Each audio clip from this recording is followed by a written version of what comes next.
건강 정보를 알려드리는 무량기 TV입니다. 인체정화, 건강혁명, 스스로 고치는 몸 이야기. 5%는 의사가 고치고 95%는 내 몸이 고친다. 명예한의학 박사 김세현. 정제식품은 음식이 아니다. 식사를 한 뒤 일정 시간이 흐르면 우리는 배고픔을 느낀다. 배고픔은 인체 내 연료가 떨어졌다는 신호이므로 이에 맞춰 밥을 먹게 된다. 식품의 1차 기능이 바로 이런 영양의 공급에 있다. 활동에 필요한 힘을 얻고 배고픔을 달래기 위해 우리는 음식을 먹는다. 식후 디저트로 먹는 기호식품은 인간의 입을 행복하게 하는 식품으로서 활동에 필요한 에너지를 얻거나 생명을 유지시키는 일과는 직접적으로 상관이 없다고 할 수 있다. 식품의 마지막 기능은 건강의 증진이다. 건강식품이란 배고픔의 유무나 맛의 유무에 관계없이 건강을 위해 챙겨 먹는 음식으로 이에 대한 정의는 시대에 따라 달라진다. 굶기를 밥 먹듯 하던 시절 하루 3끼 먹는 것을 다행으로 알았던 과거에는 곰탕이나 갈비찜이 고단백, 고지방, 고칼로리 3박자를 맞춘 영양식이었지만 현대에 와서 그런 식품은 고칼로리 음식으로서 건강을 파괴하는 주범으로 꼽힌다. 과거에는 식품의 기능이 1차 기능에 머물렀지만 가구당 평균 소득이 늘고 식품공학의 발달로 식량의 대량 생산이 가능해진 현대사회에서는 식품에 대한 인식이 2차, 3차 쪽으로 기우는 추세다. 이왕 먹는 거 좀 더 맛있게, 좀 더 몸에 좋은 음식으로 골라 먹게 된 것이다. 언제부턴가 우리는 백미, 밀가루, 설탕 등 정제식품을 매 끼니마다 자연스럽게 먹고 있다. 정제식품이란 본래 식품의 자연성을 변형시켜 맛이나 모양치를 향상시킨 것을 말한다. 인위적인 가공 과정을 거치는 동안 식품에 덮여있던 섬유질과 영양 성분이 분리돼 나간 상태이다. 먹기에 좋고 보기에 좋은 정제식품은 칼로리 이외에는 얻을 것이 거의 없기 때문에 한마디로 속빈 강정이라고 할 수 있다.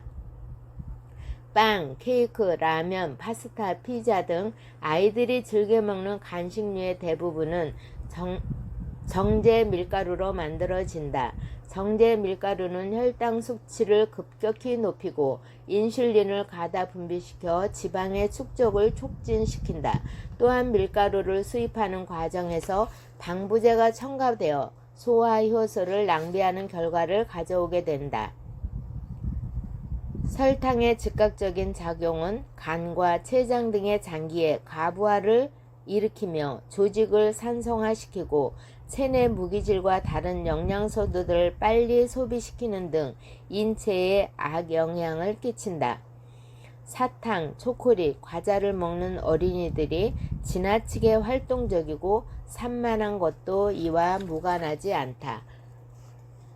백설탕을 장기간 섭취할 경우 세포가 늙고 백혈구가 무력화되는데 이는 인체의 면역력이 약화로 이어져 병에 걸리기 쉬운 체질이 된다.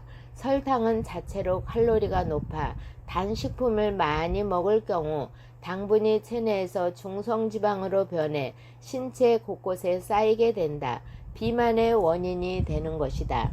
설탕은 칼슘을 인체의 미네랄을 빼앗아 골밀도 약화, 동맥경화, 심장마비, 뇌졸중, 저혈당증, 집중력 저하, 우울증, 두통 등의 증세를 발생시킨다. 정제 설탕은 한마디로 비타민 제로, 섬유질 제로, 미네랄 부족의 기형적인 식품이다. 소금이 고혈압의 원인이라고 생각하지만 인체의 원리를 보면 고혈압이 생기는 과정이 그리 단순하지 않음을 알 수 있다. 고혈압이란 우리가 알듯 병의 일종이 아니라 오염된 혈관 때문에 피의 순환이 자유롭지 않은 상태를 벗어나기 위한 인체의 자정 노력이라고 할 수 있다. 신체 구석구석까지 피를 보내기 위해 심장이 강도 높게 펌프질을 하는 것이다. 인체의 혈액에는 0.9%의 염분이 포함되어 있다. 이보다 염분량이 떨어질 경우 내로의 산소 공급이 순조롭지 않아 치매에 걸릴 수 있다. 소금의 주성분은 나트륨이지만 기타 마그네슘과 같은 미량 미네랄이 체내 나트륨을 배출시키는데 돕기 때문에 약간 짜게 먹는다 해도 큰 문제가 될 것이 없다. 이런 사실을 놓고 보면 소금은 혈류의 흐름을 방해하는 주범이 아니라 오히려 혈류의 흐름을 돕는 좋은 영향을 많이 가지고 있다고 할 수 있다. 결론적으로 소금을 먹는 것이 나쁜 게 아니라 미네랄이 결여된 정제 소금을 섭취하는 것이 나쁜 것이다. 정제 소금은 짜기만 하지 혈류의 순환을 도울 만한 미네랄을 갖고 있지 않다. 짜게 먹어서 얼굴이 붓는 경우의 대부분은 정제염을 섭취했기 때문이다. 이때도 두 가지 경우가 있다.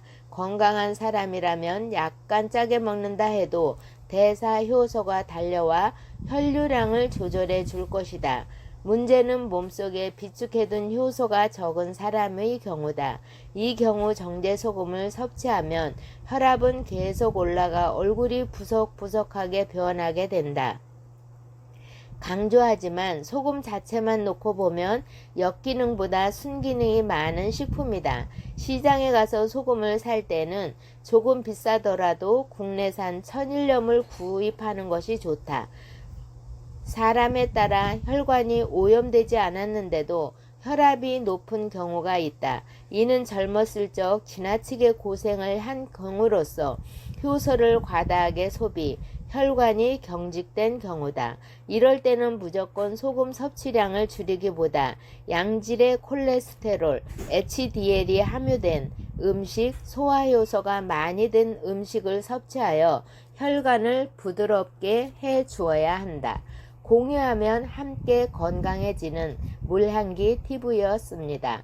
구독과 좋아요는 사랑입니다.